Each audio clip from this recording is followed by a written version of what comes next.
Magandang araw at sa inyong lahat at ako'y una nais kong batiin ang isa sa pinakamagaling na kongresista, gobernador ng Albay.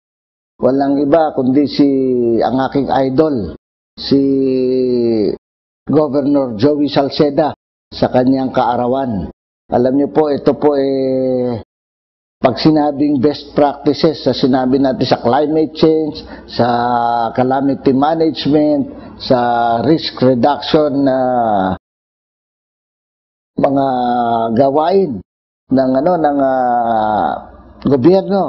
Ito ko hindi lang doon, pati sa kung natatandaan nyo, nung kami naging advisory ito nung dati nating Pangulo pagdating sa ekonomiya. Itong si Governor Joey Salceda ang nangunguna dyan. Kaya yan po ay pilit namin ginagaya.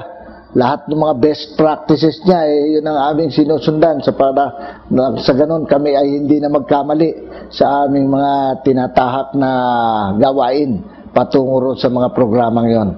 Kaya Joey, happy birthday at sana ay